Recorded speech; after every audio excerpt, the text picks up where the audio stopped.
I'm here in Sonoma for the launch of the brand new Nissan Nismo Z. And thankfully, Mark will be joining me for this video. However, it's new and improved Canadian Mark.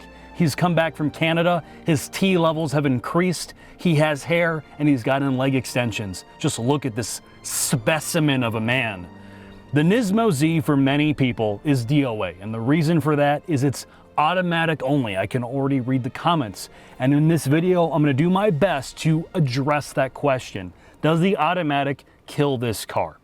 Now, before we take this for a drive around Sonoma Raceway and of course the California Toge, let's talk about the interior, exterior, and mechanical tidbits. Starting technically, this car receives a makeover. It has new front and rear fascias, it has aero treatments underneath, and all of this aero work is to improve airflow to the engine, which we'll talk about in a second, and most importantly, generate downforce and eliminate lift. This car, according to the Nissan engineers, is one of the few cars in its class to generate actual downforce. In reality, in my opinion at least, this is primarily to negate lift. These cars in this class at higher speeds generate lift, particularly in the rear, which can lead to parachuting and some high-speed instability.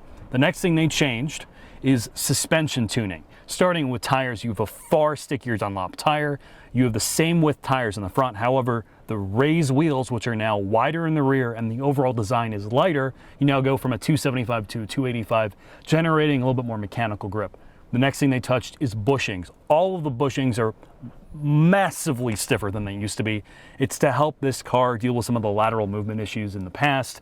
There are much stiffer dampers and spring rates. The dampers are a monotube. The springs have gone up substantially. And then moving from there, you have a stiffer steering rack. The E-Pass rack itself has been retuned while the ratio is essentially the same. It's off-center feel, and the way it sort of ramps up in corners is supposed to feel a little bit more linear. Next is brakes. They went from a 4-piston Akebono caliber to a 6, and they've attached track pads as standard, and there's very good brake feel. And thankfully, again, this being an older car underneath, it's not brake by wire. Next thing, drivetrain. Let's start with the engine first because it's a little bit less polarizing.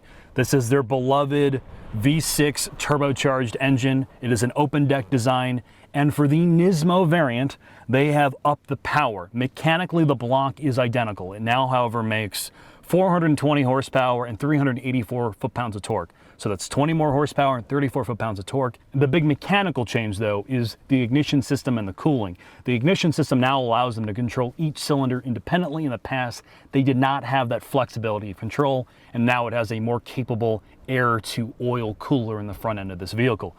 Gearbox. This is the controversial bit of this car, and if you talk to marketing and product planning, they claim that this was done because Nissan customers and Nismo means race and it means track, and the automatic gearbox is the best way to extract faster lap times. While that is objectively true, if you pull aside a lot of these people, and they will talk to you off camera without the cameras rolling, and off the record, they will tell you that at least from the US, they begged for a manual gearbox. And the manual, due to the fact that it is basically a carryover all the way from like the 370Z, could not take the increased torque and power and still meet their QDR, or quality, durability, and reliability cycle they have for this car. So that was the compromise. This car has a very, very limited manufacturing budget and development budget for this car. So that was the thing they sacrificed. And we're going to talk about how this gearbox functions when we get out on track. From an interior perspective, all this stuff is the same. Physical HVAC, a very, very simple to use infotainment system, which actually works well, wireless Apple CarPlay. The big two changes are Alcantara steering wheel, and of course, these Recaro seats, which are actually excellent. They are very, very comfortable to be in. But with that, I think it's time for us to go take this for a quick drive on the California Toge.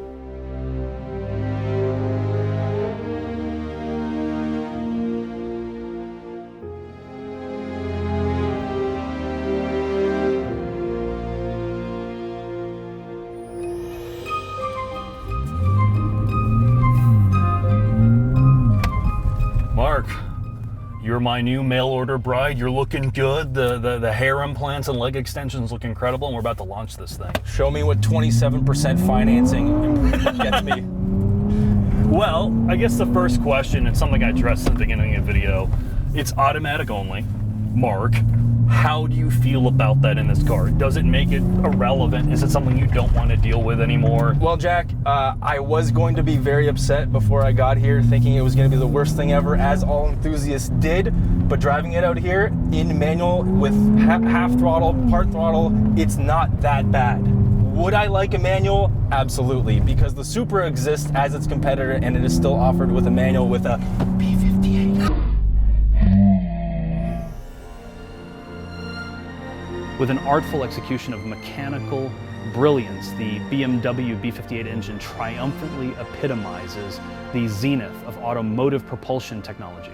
This masterpiece is a symphony of high-performance thermodynamics, meticulous engineering, and exalted combustion dynamics, allowing connoisseurs to revel in its harmonious balance of power, efficiency, and responsiveness. It's nothing less than a mechanical poet, whispering the eloquent verses of unparalleled dynamism, evoking visceral emotions of euphoria and reverence in the disciples of automotive perfection.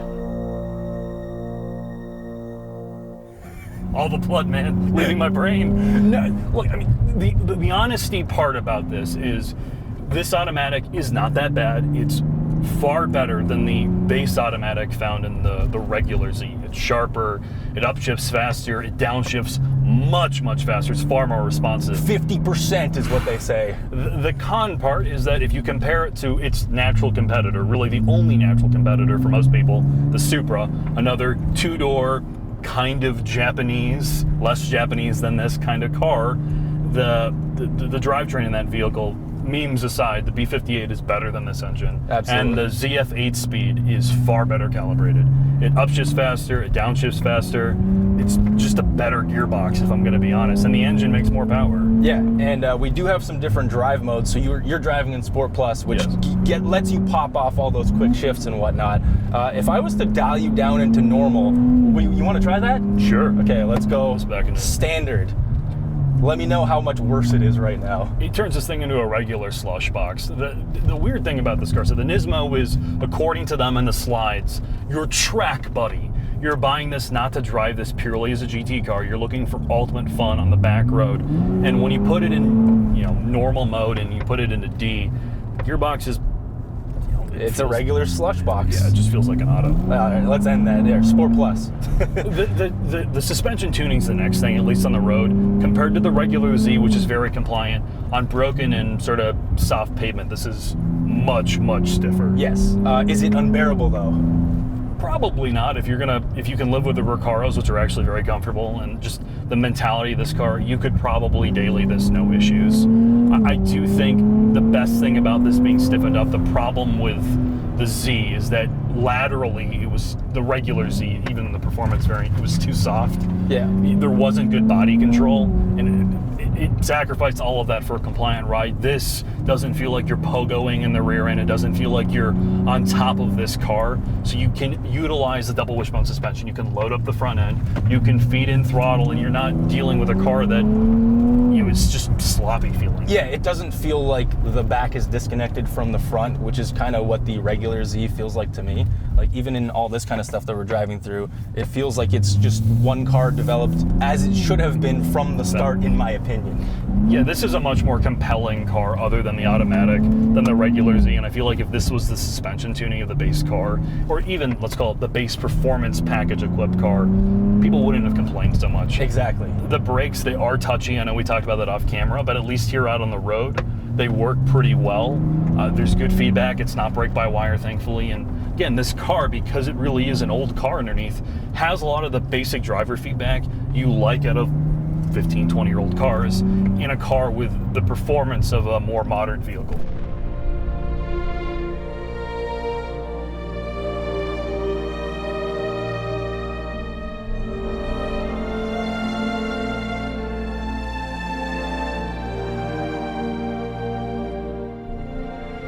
Corvettes, and that's all I want to talk about. Oh yeah, that's the only reason I came. Yeah, I mean, God, Mark is so fucking week. He doesn't own a Corvette, doesn't want to talk about Corvettes.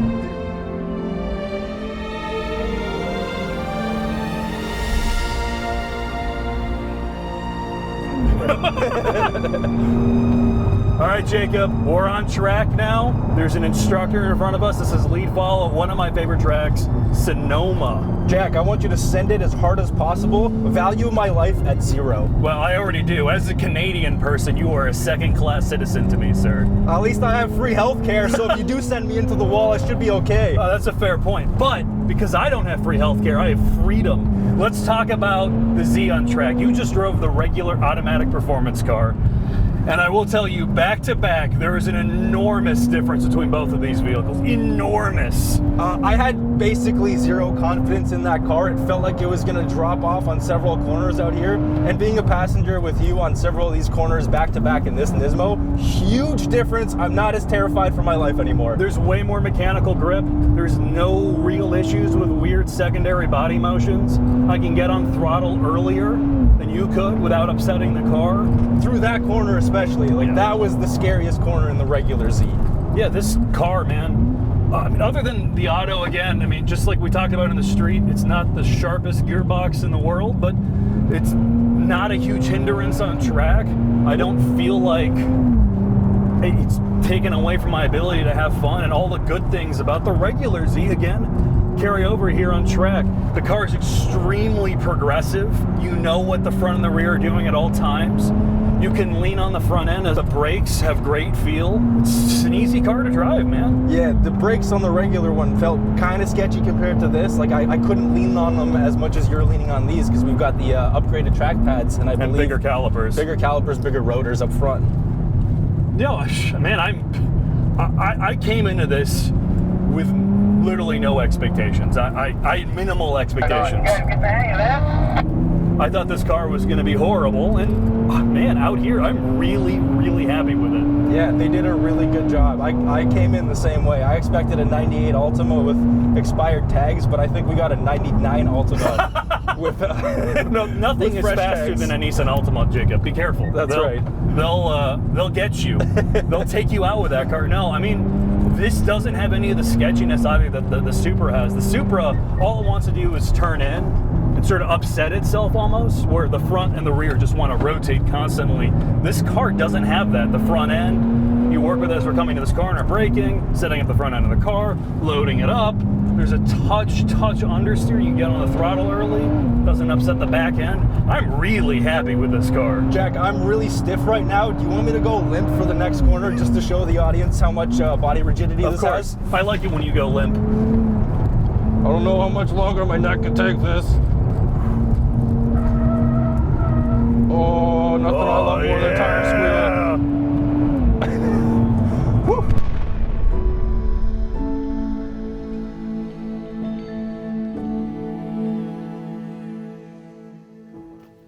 Final thoughts on the Nissan Nismo Z.